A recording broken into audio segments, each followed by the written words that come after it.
होने के नाते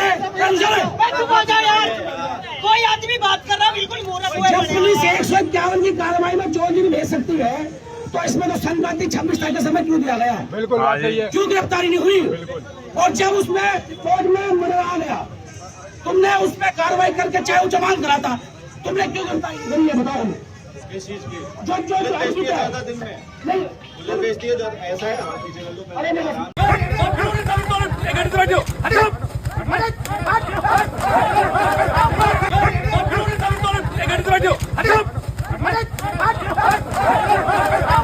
छाती पर खमतान चढ़ाए गाड़ी, हमारी छाती पर गाड़ी चढ़ाए, छाती पर खमतान चढ़ाए गाड़ी, हमारी छाती पर गाड़ी चढ़ाए, छाती पर खमतान। नमस्कार, विद्या न्यूज लाइन में आपका स्वागत है। मेरठ का थप्पड़बाज आईपीएस वायरल है। इस पर जम करके सियासत भी हो रही है और जो इशू है वो एक दलित परिवार को न्याय दिलाने का। पुलिस कह रही है कि हमने तो पहले ही केस में एक्शन तत्काल कर दिया था और जो उस परिवार के समर्थक हैं वो कह रहे हैं कि आपने मुख्य अभियुक्त तो पकड़ लिया लेकिन बाकियों को के खिलाफ अभी तक एक्शन क्यों नहीं। इसी बात को लेकर के धरना प्रदर्शन चल रहा था मेरठ में और तभी हो गया भारी बवाल जिसमें 11 पुलिसकर्मी हो गए घायल। फिर क्या था, वहां के एसएसपी आईपीएस अविनाश पांडे पहुंचते हैं मौके पर और दे दनादन शुरू हो जाते हैं, भगदड़ मच जाती है। रवि गौतम नाम के शख्स जो अपने आप को वकील बताते हैं और वहां पर नेता की भूमिका में होते हैं, उनको हिरासत में लिया जाता है और पुलिस वैन में बिठा लिया जाता है।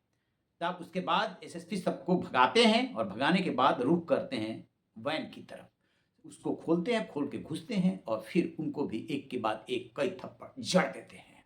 अब रवि गौतम की आन बान पर बनाई, उन्हें ऐसा लगा जैसे कि एसएसपी ने सरेआम उनकी बेइज्जती कर दी, सो उन्होंने तत्काल सुसाइड का अटेम्प्ट लिया। या यूं कहें, कुछ लोग कह रहे हैं कि ये सिर्फ दिखावा था।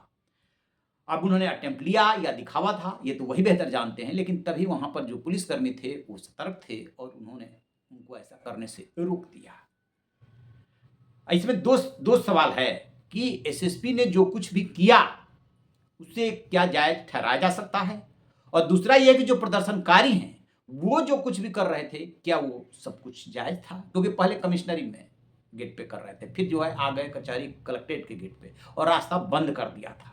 पुलिस अधिकारी में जितने भी थे एसएसपी और डीएम से नीचे के डीएम वगैरह और एडिशनल एसपी रैंक अधिकारी सब लगातार वार्ता कर रहे थे, बात बन ही नहीं रही थी क्योंकि ये अपनी मांग से हटने को तैयार ही नहीं थे। वो कह रहे थे कि आपकी सारी बात सुनी जाएगी, आप ज्ञापन दे दीजिए और लेकिन रास्ता खाली कर दीजिए। वो कह रहे थे कि हरगिज नहीं।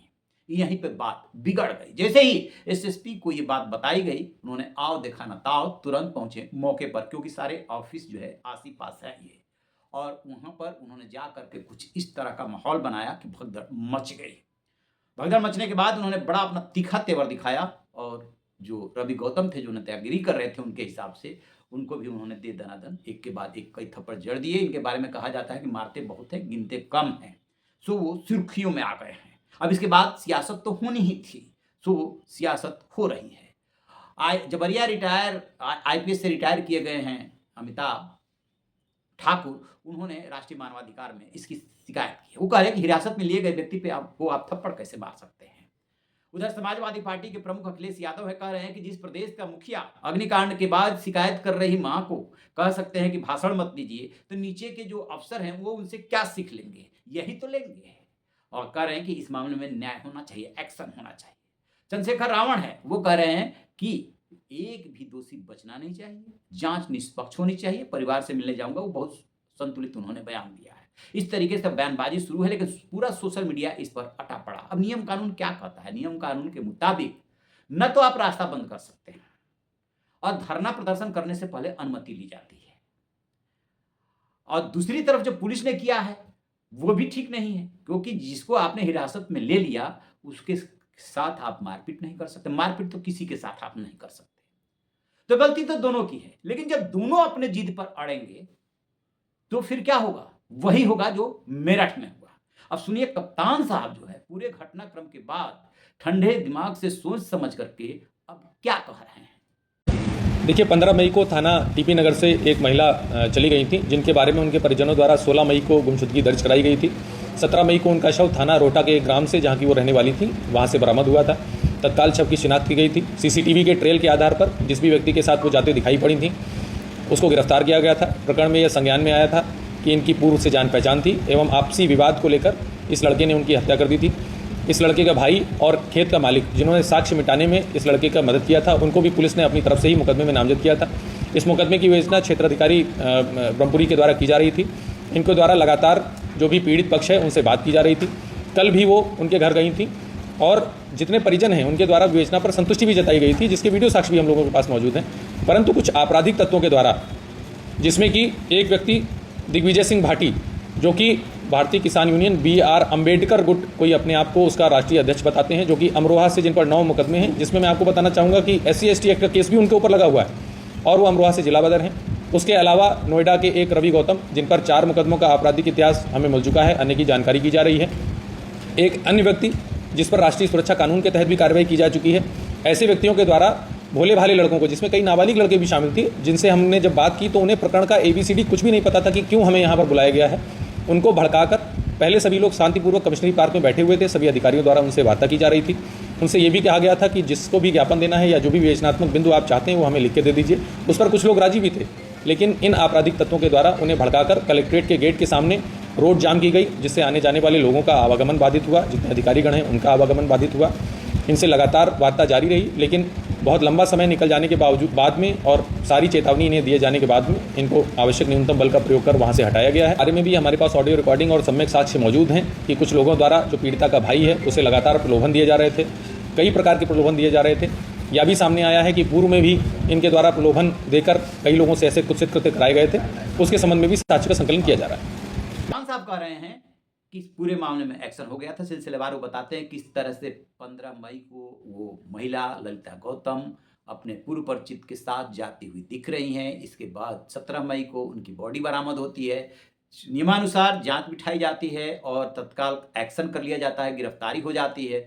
फिर CO जो है लगातार उस परिवार से मिलती हैं, उन्हें संतुष्ट करती हैं। ये भी दावा किया जा रहा है कि हम उनके पास वीडियो है। और इस बीच में जो बात बोल रहे हैं वहां से ये गंभीर रूप ले रहा है कि कुछ अवांछनीय तत्व जिन्हें कि इस मामले को खींचना है, बवाल बढ़ाना है, उसमें 3 लोगों का नाम प्रमुखता से लेते हैं। एक दिग्विजय सिंह भाटी, जो कि अमरोहा से जिला बदर है और किसान नेता बताए जाते हैं। दूसरे यही रवि गौतम है। दिग्विजय भाटी के खिलाफ 9 मामले हैं, इनके खिलाफ 4 मामले चल रहे हैं रवि गौतम के खिलाफ। एक अन्य का नाम लेते हैं कि उनके खिलाफ तो रास्ता में कार्रवाई हुई है। और कुछ नाम वो गिनाते हैं कि ये वो लोग हैं जो लगातार परिवार से संपर्क करके उनको भड़का रहे थे। इसका भी कह रहे हैं कि हमारे पास साक्ष्य है कि कैसे परिवार को भड़काया जा रहा था, कैसे लोगों को भड़काया जा रहा था, इस मामले में को तूल दिया जा रहा था और प्लानिंग कुछ और ही थी। ये कहना है कप्तान साहब का। बहरहाल दोनों पक्ष सबके सामने है। अब ये देखना है कौन कितना सही है, कितना गलत। पुलिस की भी ड्यूटी बहुत टफ होती है कि एक तरफ लॉ एंड ऑर्डर मेंटेन करने की जिम्मेदारी होती है और दूसरी तरफ जब ऐसी समस्या आती है तो वो निपटे तो कैसे निपटे, क्योंकि सामने वाला तो सुनने को तैयार ही नहीं है। लेकिन इसका मतलब ये नहीं कि आप नियम कानून से ऊपर हो गए और जो मर्जी आए सो करेंगे। आप क्या सोचते हैं कमेंट बॉक्स में जरूर बताइएगा। Thank you.